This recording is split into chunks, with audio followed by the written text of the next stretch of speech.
Até tem um ditado que eu sempre estou falando, que feito é melhor do que perfeito. Não espera estar perfeito para começar. Então já começa do jeito que você está e você vai desenvolvendo na jornada. E você tendo essa responsabilidade, uma semana o irmão vai falar, quero cantar esse hino. Aí se na sua igreja é uma igreja pentecostal e canta hino da harpa, o pastor já vai te passar uma relação de 4 hinos. Uns 2, 3 irmãos vai cantar hino avulso, vai te passar um hino também. Aí alguma irmã de algum grupo dos jovens, círculo de oração, adolescentes, sei lá qual grupo, também vai querer talvez cantar com você tocando. Aí você vai tirando, opa, eu tenho que tirar 8 hinos para essa semana, é muita coisa. Mas você tem aquela responsabilidade. Então você vai se dedicar, vai estudar os hinos e aí você vai tocar na igreja. Na outra semana não tem descanso. Já tem mais 4 hinos da harpa diferente, tem outro irmão querendo cantar outro hino, todo mundo cobrando. O que você tem que fazer? Estudar mais 10 hinos, 8, 10 hinos naquela semana. E vai indo no montante, dentro de 3 meses, você já é capaz de tocar fluente na sua igreja. Você já vai estar conhecendo a grande maioria dos hinos e automaticamente, por você estar tendo contato com o seu instrumento, você também vai conseguir estar tendo grandes resultados, porque você vai estar praticando o tempo todo, não tem como você não aprender. E automaticamente lá, uma hora ou outra, o pastor vai cantar um hino, você vai ter que achar de ouvido, provavelmente não vai dar conta, mas ao longo do tempo você vai desenvolvendo até que vai chegar um momento que você vai aprender a tocar de ouvido. Essa é a jornada, essa é a trilha que eu segui e que eu aprendi. Mas e se eu não souber tocar o hino, professor? Simplesmente não toca. Talvez na sua igreja não tenha ninguém tocando hoje. Então começa a tocar o que você sabe. E o que você não sabe, simplesmente não toca. Eu lembro de tocar na igreja alguns hinos, me preparar, seguir exatamente essa linha que eu estou trazendo aqui para vocês. E ter alguns momentos do pastor cantar um hino que eu nunca ouvi na vida, ou até então eu não tinha experiência de saber tocar de ouvido, ele cantar o hino inteiro. E vocês sabem que alguns hinos da harpa cristã são muito longos. Eles têm muitas estrofes e refrão que fica repetindo, e o pastor começar a cantar um hino que tinha 5 minutos e eu ficar procurando o tom, e ele acabar o hino e eu nem sequer achar o tom do hino. Eu levar todo esse tempo para me encontrar o tom do hino. E hoje em dia, vocês, quem já segue a gente há mais tempo, deve já ter visto o desafio que eu fiz com a Geice, foi uma aula que a gente fez, que foi o desafio do ouvido. Eu encontro o tom do hino em 5 segundos no máximo. Como que eu consigo agora encontrar tão rápido o tom de um hino, sendo que antes o pastor cantava um hino que tinha 5 minutos e eu nem sequer achava o tom? Justamente porque eu adquiri experiência. Quanto mais você repete, quanto mais você pratica, quanto mais você treina, mais resultado você tem, mais seu ouvido desenvolve, mais a sua técnica desenvolve e melhor você se torna. Agora para pensar. Reflita junto comigo. Na sua igreja talvez não tenha músico, ou tem músico, mas eles não valorizam, não vai todos os cultos. Você vê que sempre tem um culto que se tivesse um teclado ali, ajudaria muito. Você tem um sonho de aprender. E por que você ainda não aprendeu? O que te impede de realmente estar tocando na igreja? O que está te limitando até então? Normalmente é você não ter um caminho, você não saber o que estudar. E você vai deixar isso acontecer por mais quanto tempo? Talvez você vai passar a vida inteira frustrado ou frustrada e nunca vai conseguir realizar esse sonho. Porque do jeito que vocês estão fazendo ou que você está fazendo, talvez não é o jeito certo. E por isso você ainda não conseguiu ter resultado. Você ter medo de começar a tocar na igreja vai te impedir de realmente estar adorando a Deus. Só que, a partir do momento que você tem a consciência, olha só como que é diferente. Que você entende. Eu posso começar a tocar na igreja, mesmo não estando preparado, mas eu vou ter as vantagens de você começar a tocar na igreja mesmo sem saber tocar de ouvido. Primeiro, você vai ter a oportunidade de estar ajudando a sua congregação, não vai estar precisando mais de músicos, você vai ter a oportunidade de aprender novos hinos, porque você automaticamente vai ter que estar sempre tirando novos hinos, os pedidos dos irmãos.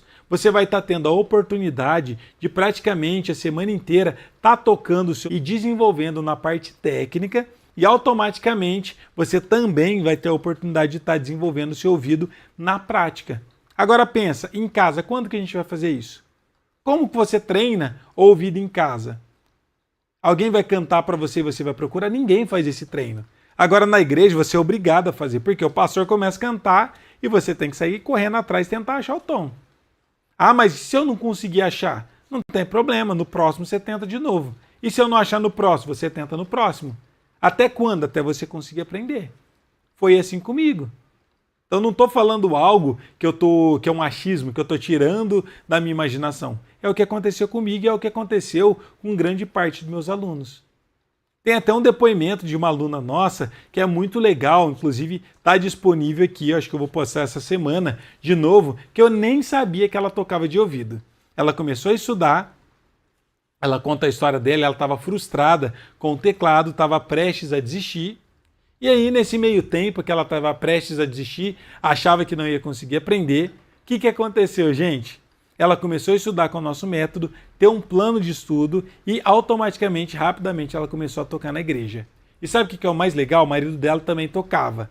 Ela começou a aprender, começou a desenvolver e no final das contas a gente descobriu que ela já estava tocando de ouvido. Eu nem sabia que ela já tinha desenvolvido o ouvido. E o mais legal de tudo isso, ela falou, hoje em dia meu ouvido está tão bom que eu encontro o tom mais rápido do que meu marido, que já tocava mais tempo que eu. Isso mostra que se você sabe estudar e você segue esse passo a passo, esse plano que eu estou apresentando para vocês, não tem como você não ter resultado.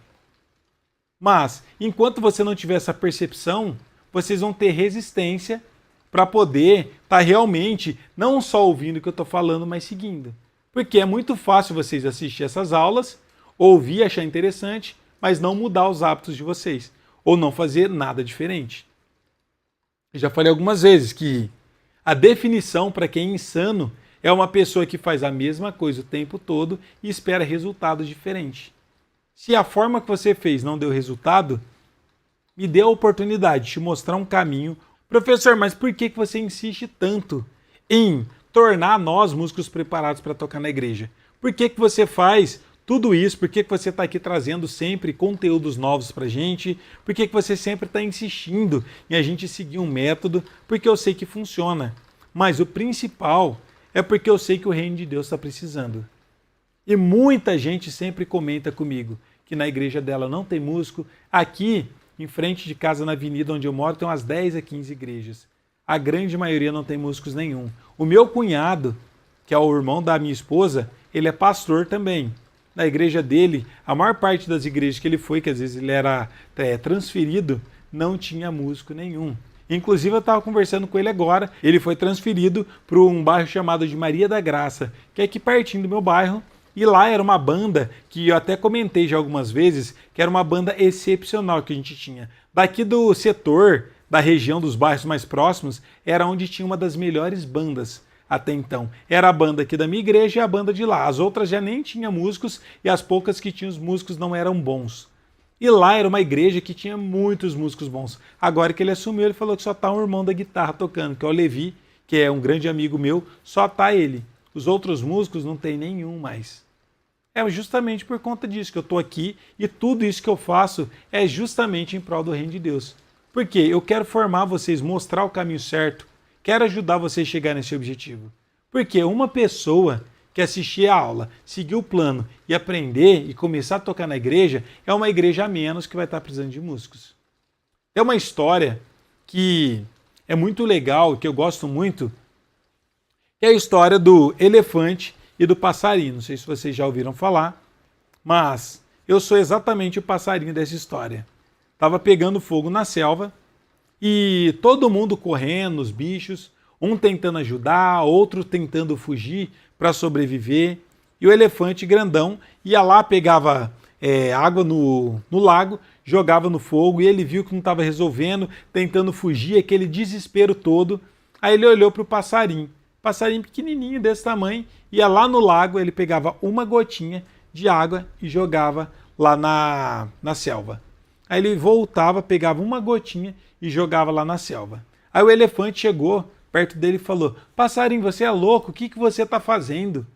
Você não percebe que o que você está fazendo não vai fazer diferença nenhuma nesse fogo todo que está acontecendo?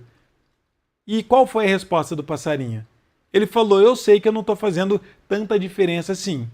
Uma gotinha talvez não faça tanta diferença, mas eu estou fazendo a minha parte. Exatamente isso que eu estou fazendo aqui com vocês. Eu estou aqui não é por todos os nossos seguidores. Se juntar todas as nossas redes sociais, eu creio que beiram uns 250 mil seguidores a 300 mil. Que a gente tem outros canais também. Mas eu não estou aqui por todos eles. Eu estou aqui por uma pessoa. Se eu conseguir ajudar uma pessoa, já é uma igreja que não vai estar precisando de músicos. Se eu ajudar 2 pessoas, já é 2 igrejas que não vai estar precisando de músicos. Por isso que eu falo para vocês da importância de vocês não só assistir essas aulas, mas vocês também pegar esse conteúdo e compartilhar com o grupo da sua igreja. Porque eu tenho certeza que tem muitos irmãos lá que também têm esse desejo de aprender. Mas talvez eles não conhecem nosso conteúdo, talvez eles acham que não são capazes de aprender, tem algumas crenças que impedem com que eles consigam aprender. E nisso, a obra de Deus continua precisando de músicos e a gente não fazendo nada. Então eu estou aqui para fazer a mesma coisa que o passarinho. Talvez eu estou simplesmente jogando uma gotinha numa selva pegando fogo. Mas eu estou fazendo a minha parte. E se você quiser ajudar nessa missão, nesse propósito que eu tenho, é só você pegar o link e convidar outra pessoa para estar participando aqui junto com vocês.